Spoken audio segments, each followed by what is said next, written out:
So the collaboration between the other chefs, kind of starts, much like any other meeting with chefs. We kind of start, tossing around product ideas.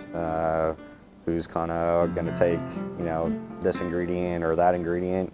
If you're taking beets, I'm going to take squash. Someone else finishes it up with Brussels sprouts. We had a lot of individual ideas, and so a lot of our dishes kind of formed on our own. Jason did pork, and so that kind of steered me towards doing the quail. And so we took turns how we would plate out on each plate, the different ingredients involved in the platings, as well as the correct order to do that. If that meant, one of us or both of us or all of us kind of needed to tweak, some of our cooking applications or addition or subtraction of a couple ingredients so that we're not having that same note in all of our dishes, then, it was very easy collaboration on that end of it. I used to make truffles, hand truffles that I would do for different catered events with a graham cracker crust, semi-sweet chocolate that was infused with brandy. It's topped with a fresh marshmallow cream, finished with a raspberry and just some fresh strawberries. So that was a good experience as far as seeing another chef's thought process behind a dish, and kind of being taught how to plate it to their standards, and it served as a good window into their own kitchens. So when I do an art installation, I am so happy if I have 5 or fewer snafus. We didn't know exactly how things would go up. I mean, you just don't know. Let's just say, fortunately, I had brilliant people there who helped me work through it. I'll let you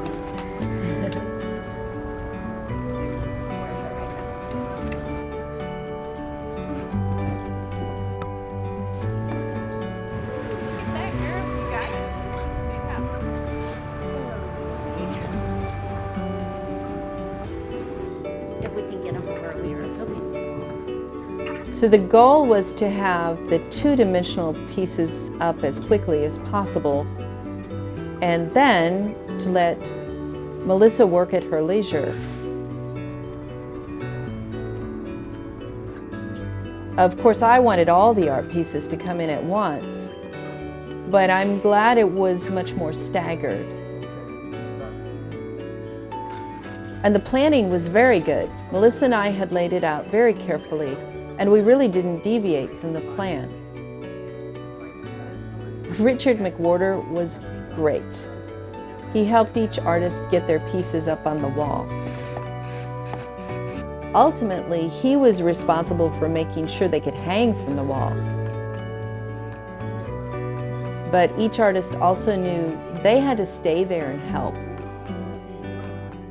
The base is like any base with the structure. It's the foundation, the support. And so securing it if there's any bumping or moving against the piece, and then securing it to the wall is going to prevent any tipping or moving forward and just stabilizing the whole structure. I was so glad that Leo and Pam were there to unfurl his great piece. It was very delicate because it's on paper. And then in the anteroom, the artists could put up whatever they wanted.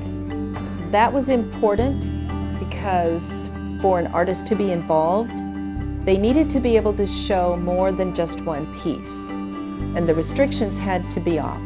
I couldn't ask an artist to do 5 or 10 works all in this color scheme, all in this scale.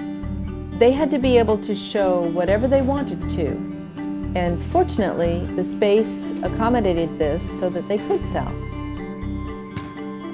I didn't have access to the, space until that day, right? And so you don't know how it's all going to work. And I practice in my own studio and try to hang things from the ceiling, trying to get a feel for it. But it's bigger and it's wider and it's higher, and that was the canvas actually.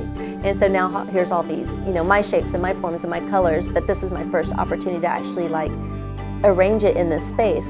I think being able to actually hang it and actually starting to see it suspended, and it was the most exciting part for me personally, because then I got to see it where in the space that it was created for.